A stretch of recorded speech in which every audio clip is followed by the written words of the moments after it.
I, 25 female, live in a 3-bedroom apartment with my fiance, 27 male. We have an infant son. My younger sister, Mia, 20, recently started attending a university closer to where I lived than my parents' places. Because she needed to get to class early in the morning, my fiance and I allowed her to move into our spare bedroom. She's been living with us since January. Since she's moved in, I've had Mia follow a set of rules, mostly to ensure everyone can live peacefully. One of the most important rules concerns arriving after my son's bedtime, usually between 19 hours and 20 hours. Mia can come home however late she wants, as long as she doesn't make too much noise. The door to the apartment has an electronic keypad lock, and the one we use also has a standard lock under it. Everyone has a copy of the key, but we all prefer typing in the password. However, the keypad is very noisy, and my son's nursery is close to the door. He wakes up every time the keypad is used after I put my baby to sleep. So naturally, the rule about getting home late includes not using the keypad. Everyone, including Mia, has known about this since day one. At first, we had no problems, but now that Mia's gotten used to college life, she's frequently been going out at night. This past month, she's arrived home after midnight every Friday and Saturday night. She always forgets the don't make too much noise rule, and she has on multiple occasions used the keypad. My son wakes up every darn time. I'd sit her down and remind her of the rule whenever this happened, but she'd continue to do it. My fiance and I got tired of putting our baby back to sleep, so I changed the password and told Mia she's no longer allowed to use the keypad. She agreed and promised to try to make less noise. On Friday night this week, Mia went out with her friends. She came home very intoxicated at 4 a.m. and forgot that I changed the password. Not only did she use the keypad, but she also got the password wrong so many times that she triggered an alarm. I was furious. Not only did my baby wake up crying, but I also got complaints from my neighbors. The next morning, I told Mia that I was establishing a curfew. While living with me, she needed to be home by 20 hours. She won't be allowed to go out at night for the rest of the semester.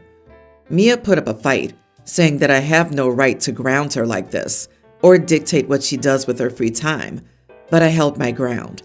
I told her she'll be free to do as she pleases when she has her own place and raises her own family. When living with me, she has to do as I say. She told our parents about this.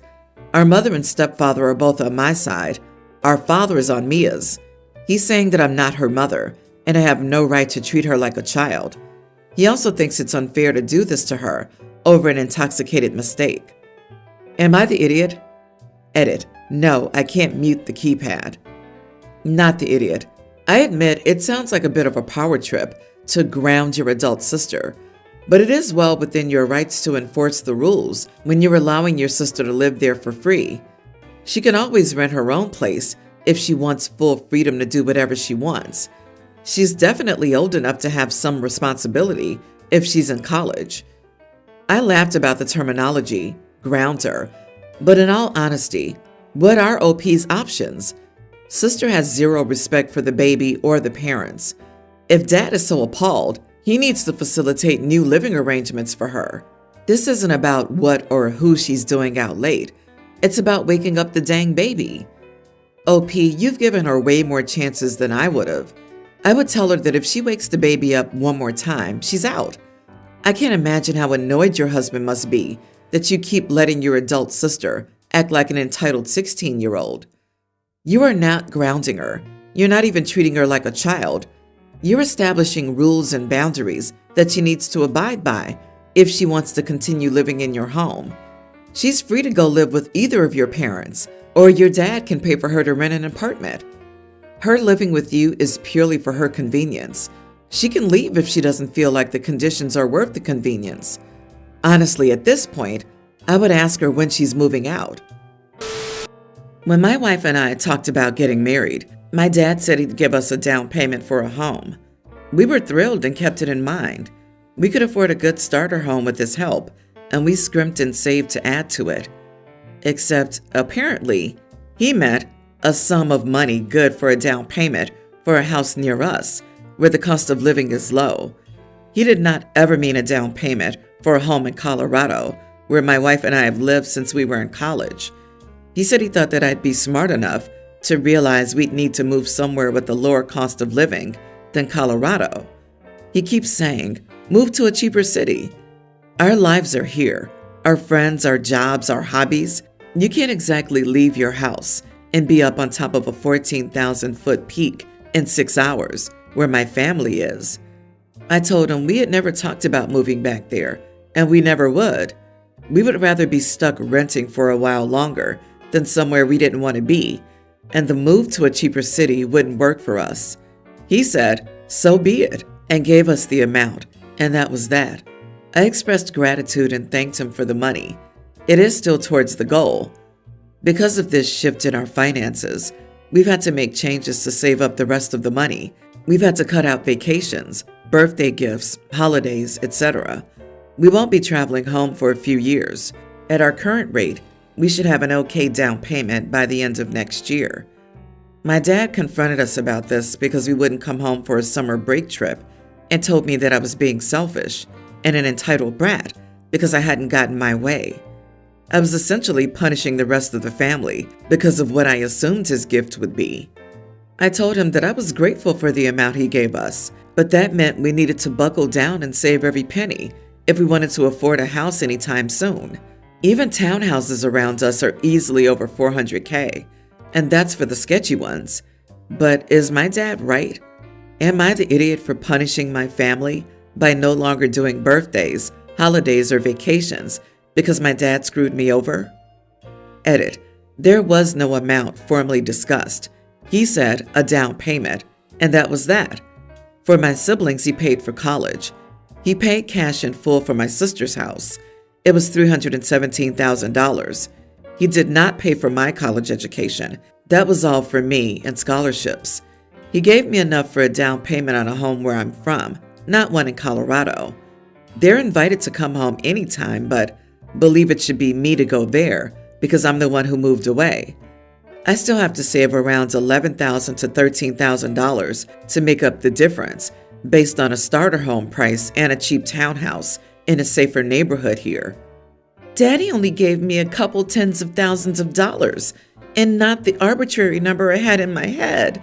So now I'm going to cancel every trip to them under the guise of tightening my belt to afford a home. The whole thing is crazy. Just assuming everything after hearing, I'll pay your down payment in the most favorable way and feeling screwed over when reality doesn't meet my fantasy. Come on, you are the idiot. What down payment automatically means 30% on a $1 million home to you? Saying that his dad screwed them over despite giving them a fairly significant amount towards their down payment does seem like throwing a tantrum though. He could have received nothing at all. Dude, nobody screwed you over. Take a month longer to save up to buy a house, and that gives you enough to visit at Christmas. People are more important than a house. I'm amazed at the number of people who get money from their parents for a home, down payment, etc. It must really be nice. Then this idiot is saying his dad screwed him over by giving him money, just not enough money. You are the idiot. Your dad didn't have to give you any money. You're blaming him because you chose to live in a high-cost area. He gave you what he said he would. Somehow, you feel entitled to more. So, the other day, my girlfriend, 26, and I, 25 male, decided we'd go for a quick walk around our local park. Unfortunately, we timed our outing just as the kids were getting out of school. The road we had to walk down to get to the park was right beside the school. So as we walked, there were tons of teenagers all coming the other way. As you might expect, some of them were being pretty antisocial and blocking the road, screaming and not moving aside for people. For better or worse, I don't take people's crap. I don't mean that I'm aggressive and I try to pick fights, but I don't roll over as someone is doing something stupid and expecting me to take it. To that end, a teenage boy staring down at his phone was coming the other way and veering about on the pavement because he wasn't looking at all. Now, I know most people would probably just move aside a bit and try to be considerate of him, but frankly, I didn't really know why I should act as his eyes as well as mine if he just wasn't going to look. So I didn't move aside, and as we passed, we bumped shoulders. The boy stopped and made a show of looking around at me before saying nothing and walking on. I only saw out of my periphery and just kept walking, and that was it. It happened very quickly. I thought no more of it until later. My girlfriend, walking behind me on the pavement, told me that she wished I hadn't barged into that boy. Upon my saying that she shouldn't feel any way about it, given that it had nothing to do with her, she said it made her feel intimidated watching him stop and stare at me. She would have been right beside him at that point. She said I should have thought about that and not escalated something to the point where I was making contact with anyone and potentially causing confrontation.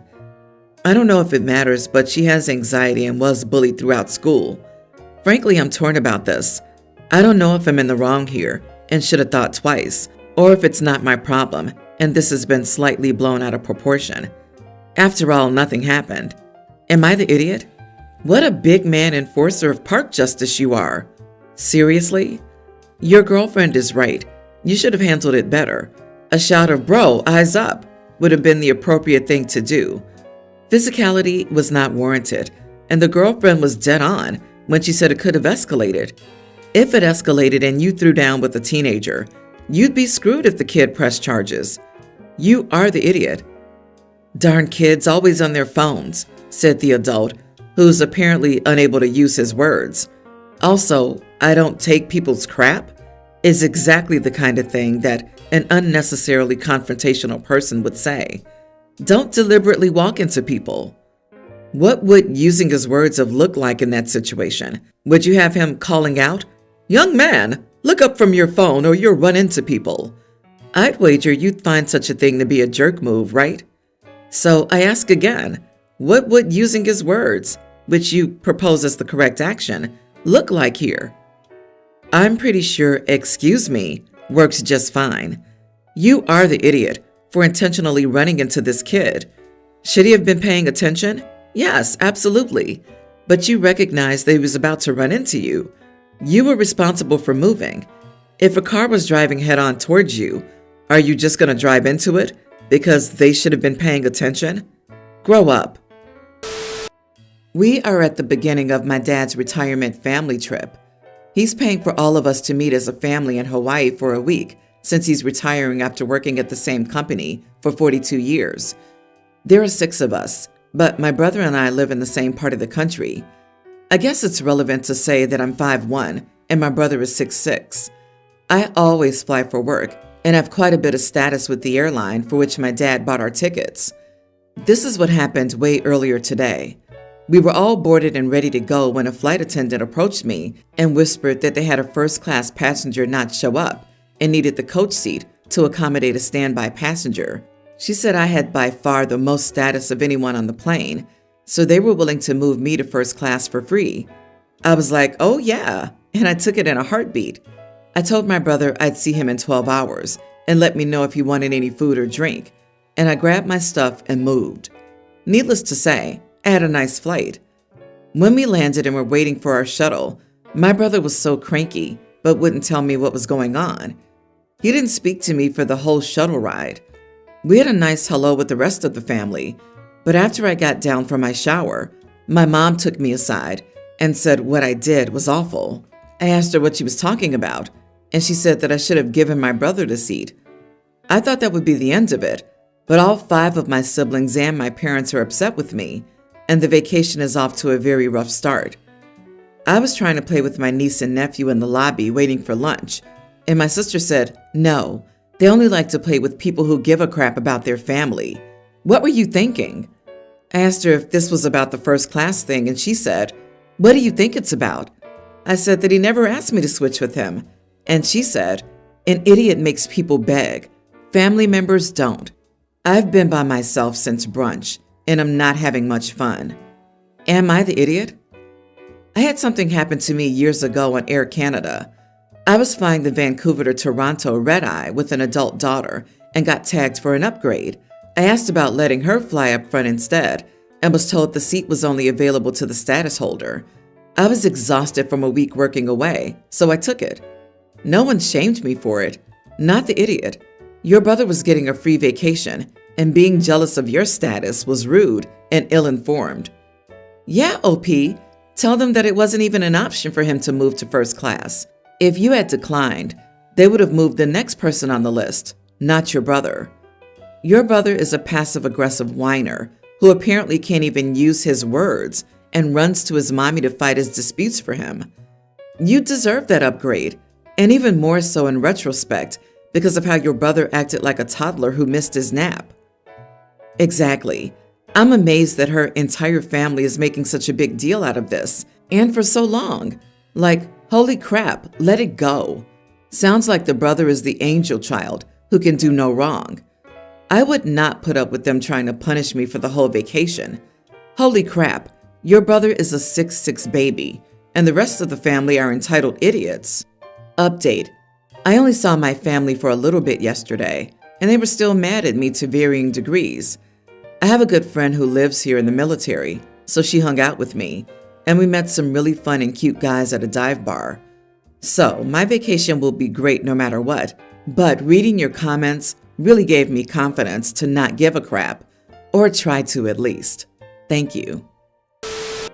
I, female 39, started dating Jack 7 years ago. He told me he was 26, and I believed him because he looked 26. After a while, I found out that he lied about his age, and he was actually 18 at the time.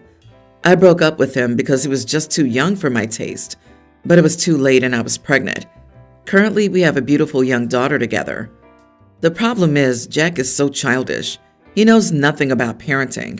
All he does is spoil our daughter and make parenting harder for me. For our daughter's recent birthday, Jack gave her an iPad because he wants to be able to contact his baby all the time. I took the iPad away because she's too young to have such a thing. Obviously, she started crying, and I became the bad guy in her eyes. I argued with Jack and told him to stay out of my parenting. He called me an idiot and said it's his child too, and I told him he's a child himself, so he can't be a good parent. He got mad and left. Am I the idiot for telling my child's dad to stay out of my parenting? As I understand it, you dated a guy 7 years ago, thinking he was 8 years older. Now he's on the verge of the age you thought he was when dating him and getting pregnant, and now he's still too immature? That means he must certainly have been more immature when getting you pregnant, and you didn't notice before. You broke up just when you knew the age. Really?